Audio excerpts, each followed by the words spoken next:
Hey, talk to me about the sawmill. When are you going to get that thing up and running? Don't you need it for some of your custom cuts?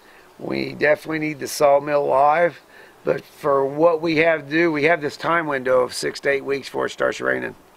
Idaho goes from dry to wet, Pacific Northwest. So, SIP panels, roof structure, minimum of 8 weeks. Then the snows hit after the rains. So you're better off to go buy your timbers. Next spring, the sawmill will be put up. So is that just a time thing? Are you frustrated about that? Because the intent was kind of to mill some of your own trees and oh, most definitely. It's all about resources. Labor, time, money. Sawmill's great, but it doesn't spit out pre-made boards, and you have the moisture content. All the wood I have on site, timber I have on site, has got a high moisture content in it. I'd like something a little bit drier to mill it and let it dry for X amount of time. Just don't have the time. And warping, cracking, blah, blah, blah. It can be used, but...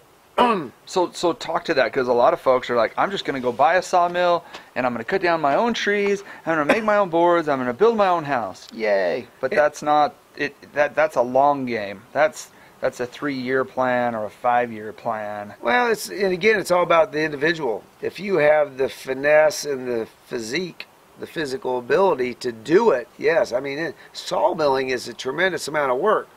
Moving logs like that is a tremendous amount of work. Just recutting all the milled lumber that we've done. You know, my son basically spent a week, getting the deck ready of the rough cut lumber before we could ever stain it. Yeah. Time, energy, resource. It all boils down to the same thing over and over and over. So would you recommend people go buy a sawmill? I mean, because it's yes, almost like no. you'd have... I guess it's all about the passion thing. Is that what you want to do? Yeah. Is that the means you have? I mean, but I think people have the idea that they're going to save money. But if you're saving money, you're trading time. You're trading time. So, if your budget only allows you to go get a Harbor Freight, those green sawmills, yes, you build a whole house out of it. It's going to take you forever. It's going to take you a year or two, depending on what you're building. But yeah, it's 100% doable. So if you have the time and you're a limited resource, that's the route I'd go. I mean, the time's priceless. We've met some people in town that he does construction work on the side, very on the side right now, because he is doing just that. They are building their own house out of timber and, reclaimed resources. She's waiting tables full time, but he chose not to work this summer so they can move out of their yurt and into a home. They've been in the yurt 3 years. I know there's another channel on YouTube where they've lived in the yurt and they finished their timber frame home. And, it's all about process, time, energy, effort. Well, I think that people get wrapped up in thinking that it's, hey, 1 year and we'll be in. But people don't understand the seasons here, that in that 12-month span, you only get 3 or 4 good, workable, long days. And there aren't a lot of contractors like you. I'll be frank. I went with you on the side up there at Priest Lake. Yeah. You were working in pretty miserable conditions, where when I was talking with other contractors in the area, they were sitting on the couch. Yeah. They weren't out there scraping snow off of plywood so they could go back to work. Well, it's the thing. You out of that 12-month period, you only get 4, maybe 5 months where it's not, the rest of it's raining and snowing. So you just got to learn to work in the snow and the rain, or you never get anything done. And I also noticed a lot of people in this area, they kind of have 2 trades. Or they have a trade they do the good part of the year, and then they prep for the next season. Yeah. I've met another contractor that he builds sheds in the winter with his crew, and then in summer he builds houses, and his wife sells the sheds. Win-win. And win-win, yep. Keep the crews busy. And your question was? I forgot. Just how good it's been having the little cabin here and being able to stay on site while you were working. Well, as this whole thing unfolded, when you're 17 to 20 miles out of town, down rural gravel roads and then forestry service roads, commutes end up eating 2 hours plus a day. and then every time you need something, blah, blah, blah. Long story short, right place, right time. Snow was still on the ground.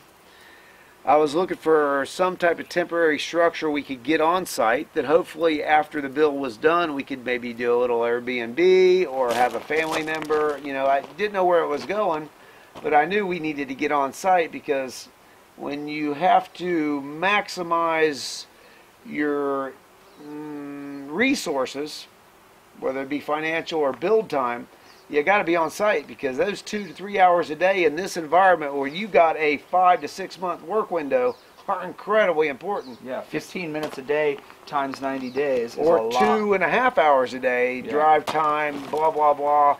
Then you throw in a car breakdown, you just, so anyway, long story short, winter was ending. I ran into a guy over in Montana that had built some cabins. The good thing about having some common sense is when builders can't build, by the end of winter, they're broke. Worked out a deal with a family member. We ended up with the cabin. We got an unbelievable price. And I mean, the health of the cabin is, you can see, it's incredibly well built. Cheaper than a travel trailer by far. And then we got something that'll outlast my lifetime. So yeah, being on site is just priceless. And having the ability to actually be 100 feet from the house rather than 20 miles down gravel roads is priceless.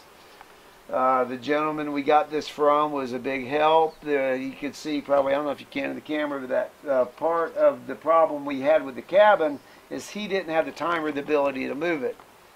Friend said he would help move it. It had a big trailer, but the skids underneath it were never designed to be moved. So we had to jack up the whole thing, have some skids milled that go front to back. We created the iron brace that kept the skids from collapsing front and back as it's pulled onto the trailer and pulled off of the trailer.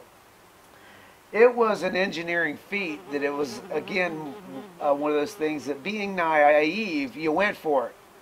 I had no idea. Really? I'm assuming that probably weighs around 20,000 pounds. I mean, it's all real logs front to back, and yeah, I had no idea, but we were able with 3 pieces of equipment and a giant winch get it on a trailer, and we actually used the crane to pull it off, slide it right off, and we pre-leveled the site and had some nice blocking put down, and so yeah, everybody's happy. We're on site, and see, I was just saying about the wasps, they don't sting. They'll just check you out. I think they're going after a little salt and sulfur coming out of her skin. And yeah, don't slap them. They'll get you. They'll get you. So would you buy this big or this heavy a cabin? And do you think that buying it was cheaper than, say, you building? Well, what's your long-term result? It is about resources. I didn't have time to build. I didn't have the labor force to build. Any type of RV you bring in here, It's going to it deteriorate. in this environment so quick. Temporary tent shelters, yeah, you know, they are what they are. You know, resource-wise, I wanted this to happen. A little bit of creativity made it happen. So this may have been a little extra money up front, but the longevity, or if you rent it out, or if it's a guest cabin, when family comes to visit, you'll get your money back Tenfold. Yeah. down the road. Yeah. So it's instead of wasting your money on a tent or something else. Well, and it's good looking.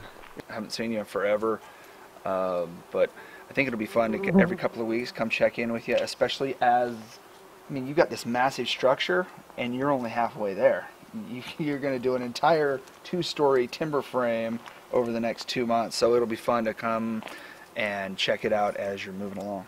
yeah, nothing else. I could just send you some still pictures, and you can just throw them in as little excerpts in your videos. Yeah, but I think it'd be fun to come and show the crane, to give people a feel of what it's like to move those massive timbers, and try to, especially on that center pole that's 30 foot long. Mm-hmm. Holy cow!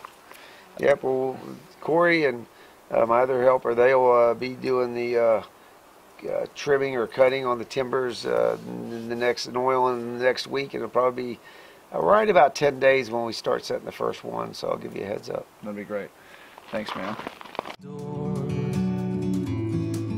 Forever free.